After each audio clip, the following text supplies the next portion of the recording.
எஸ்கேஆர்என் media நேயர்களுக்கு வணக்கம். இன்றைக்கி பார்க்க போகிற படத்தின் திரை விமர்சனம் கூரன்.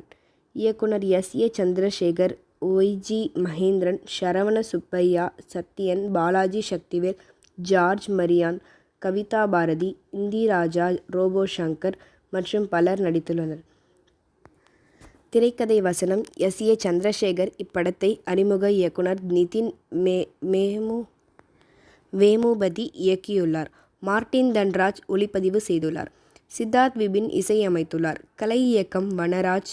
பி. லெனின் மேற்பார்வையில் மாருதி எடிட்டிங் செய்துள்ளார். கனா புரொடக்ஷன்ஸ் சார்பில் வி.பி. கம்பைன்ஸ் உடன் இணைந்து இயக்குனர் விக்கி தயாரித்துள்ளார். கூரன் என்றால் அறிவு கூர்மையானவன் என்கிற பொருள்படும். இந்த படம் ஒரு நாயை மையமாக வைத்து உருவாகியுள்ளது. அந்த நாயின் அறிவு கூர்மையை குறிப்பிடும் வகையில்தான் இந்த பெயர் வைக்கப்பட்டுள்ளது.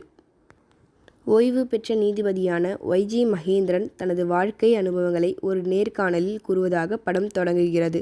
அவர் தீர்ப்பு கூறிய வழக்குகளில் முக்கியமான மறக்க முடியாத எது என்கிற போது அவர் ஒரு வழக்கை குறிப்பிடச் சொல்கிறார்.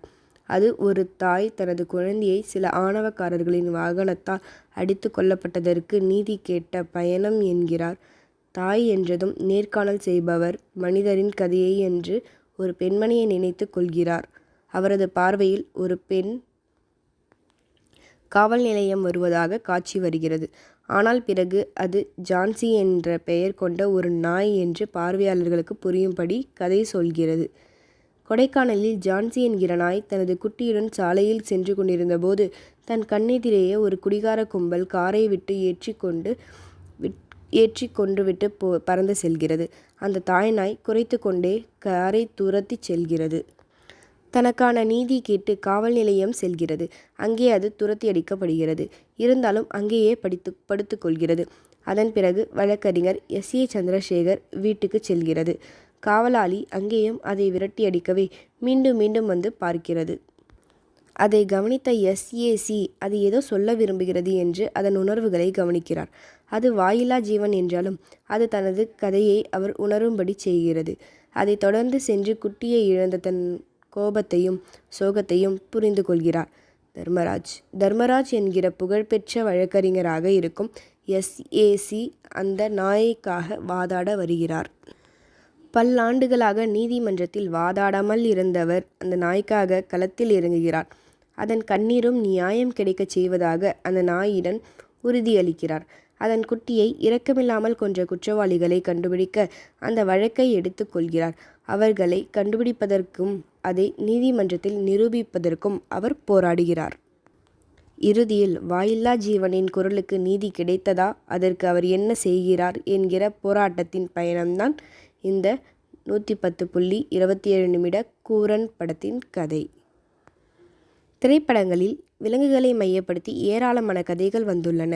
பெரும்பாலும் மனித உணர்வுகளை புரிந்து கொண்டு விலங்குகள் செயல்படுவது போல்தான் இருக்கும்.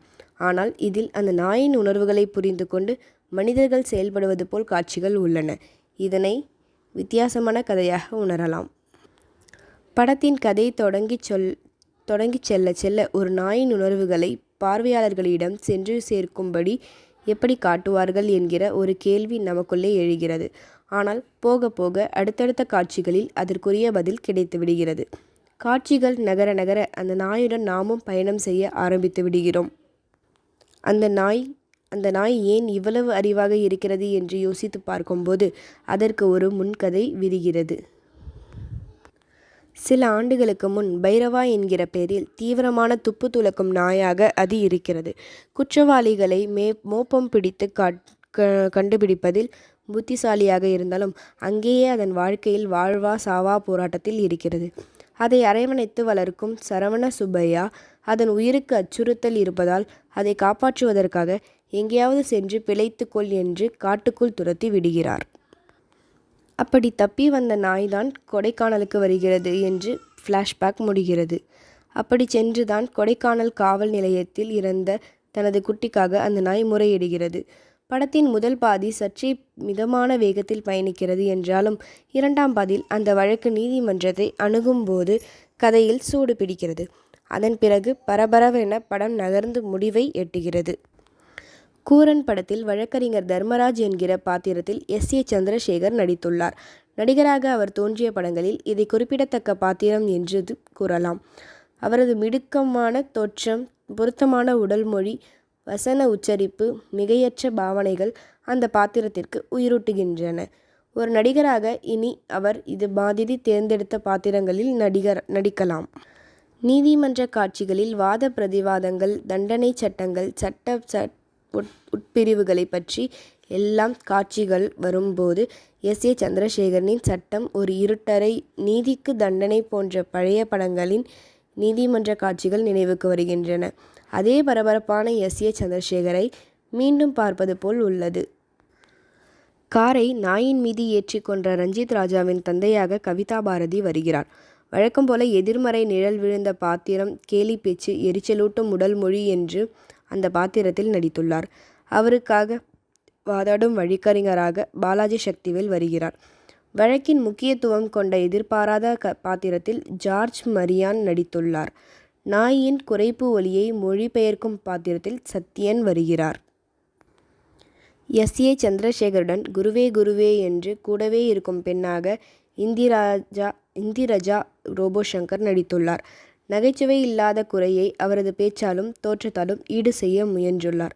இப்படி நடிப்பு கலைஞர்கள் அனைவருமே தங்கள் பணியை குறையில்லாமல் செய்துள்ளனர். இந்த படத்தில் கவர்ச்சி காட்சிகள், குத்தாட்டம், மலிவான நகைச்சுவை, சண்டை காட்சிகள், வெட்டு, குத்து, ரத்தம் போன்ற எதுவும் இல்லாமல் இருப்பது பெரிய ஆறுதலாக இருக்கிறது. இந்த படத்தில் விலங்குகள் கொலை செய்யப்படுவதை தடுக்கவும் தண்டிக்கவும் மனிதருக்கான சட்டங்கள் பொருந்துமா என்கிற கேள்வியும் எழுப்பப்படுகிறது. அதற்கான சட்டப்பிரிவுகளும் சொல்லப்படுகின்றன. அதன்படி விலங்குகளுக்கு எதிரான வன்கொடுமை சார்ந்த பிரிவு 428 மற்றும் 429 படி குற்றவாளிகளுக்கு தீர்ப்பு வழங்குவதாக படத்தில் கூறப்பட்டுள்ளது. நீதிமன்றங்கள் கண்ணால் கண்ட காட்சியை மட்டுமே ஏற்றுக்கொள்கின்றனவா? நீதி விசாரணையின் போது உணர்வுகளுக்கான இடம் இல்லையா என்ற கேள்வி எழுப்பப்பட்டு அதற்கு ஆதாரமாக உரிய பதில் சொல்லப்படுகிறது. படத்தில் பேசப்படும் சட்ட நுணுக்கங்களை எல்லாம் பார்க்கும்போது எஸ். ஏ. சந்திரசேகரனின் பங்களிப்பை உணர முடிகிறது.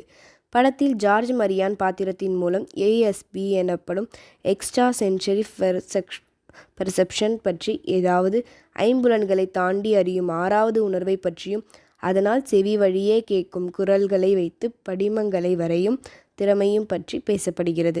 இது கதையின் திருப்பு முனையாக எப்படி அமைகிறது என்பதற்கும் காட்சிகள் உள்ளன.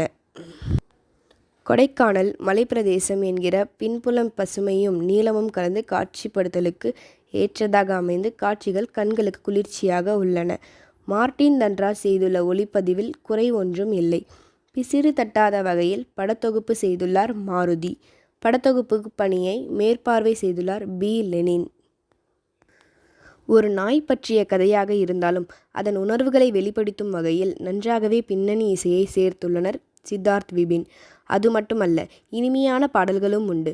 படத்தின் கதையை போக்குதடையாக இருக்கும் என்று சுருக்கமாக ஒலிக்கின்றன.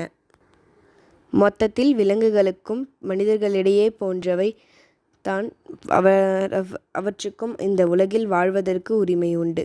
தான் வாழ்வதற்காக மனிதன் அதை அழிக்கக்கூடாது, துன்புறுத்தக்கூடாது என்கிற கருத்தை நாகரிகமாக கூறியிருக்கிறார்கள். இந்த வகையில் கூரன் நல்ல கருத்தை சொன்ன தரமான படம் எனலாம். இன்றைய சூழலில் குடும்பத்துடன் பார்க்கும் வகையில் வந்திருக்கும் அரிதான படம் என்றும் கூறப்படுகிறது. SKRN மீடியா சேனலை மறக்காமல் சப்ஸ்கிரைப் பண்ணிக்கோங்க. மறக்காமல் பெல் பட்டனை ப்ரெஸ் பண்ணிக்கோங்க. நன்றி.